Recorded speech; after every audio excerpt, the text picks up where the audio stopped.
Israel needs to demonize Muslims so that they can continue bombing the Middle East to establish greater Israel. They need to demonize Muslims so that they can be the real terrorists and get American support. The thing is, Netanyahu doesn't realize that the post 9/11 hysteria is over. People don't buy it anymore, especially when their Mossad operation falls flat, when a Muslim man, Ahmed, steps in to stop the shooter.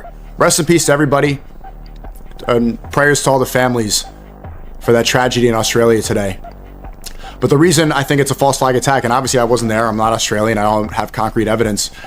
What I immediately saw transpire afterwards is Netanyahu get on stage and immediately take credit. He said, shout out to the Jewish man who stopped that shooter. It wasn't a Jewish man, his name was Ahmed. If you don't know the name Ahmed, it basically means Muhammad.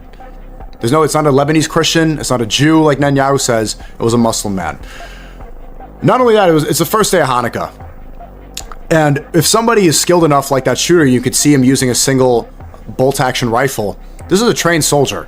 Australia does not have, they have some of the strongest gun control in the world. They don't have access to weapons like that. This is not an incapable man. This is a trained soldier who knows what he's doing. And why would he be stupid enough? Why would he be stupid enough? So let's see what the narrative is, right? If he's a terrorist, and first let's define terrorism. Terrorism is somebody who kills many people for political or religious gain. That's what America's doing right now. If we're going to judge it off of that, America killed 1 million people in Iraq based off of the 3,000 that died on 9/11.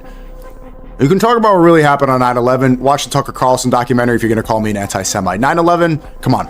The passports in the rubble, the war that was justified afterwards, the weapons of mass destruction that were never found. If we're going to say that terrorism is for religious or political gain, which is the actual definition, then America's the biggest terrorist in the world. Not only that, we do it to fund Israel. We do it to support Israel. Everybody can now admit that over the past 2 years, over 2 years since October 7th, what was going on in Gaza was a genocide. Why don't we call Israel terrorists? Bombing children nonstop for 2 years straight, killing innocent civilians for religious and political gain, that's terrorism. So if the narrative now is that this Muslim guy in Australia hates Jews so much, why would he kill these people on the first day of Hanukkah, strategically on a roof, making a big public display, knowing that that's going to be used to demonize Muslims and further the agenda of Israel right now? What kind of idiot would do that publicly on the first day of Hanukkah, knowing that they will use that event to justify more support and more money to Israel? He's not that stupid. Any Muslim knows that we get blamed. Muslims get blamed. One Muslim does something bad and all the Muslims get blamed. Let's be consistent. Let's say he is a Muslim shooter. Why are we calling him a Muslim shooter and not an Arab shooter or a brown shooter, wherever he's from? When Tyler Robinson assassinates Charlie Kirk, allegedly, we don't call him a Christian, do we?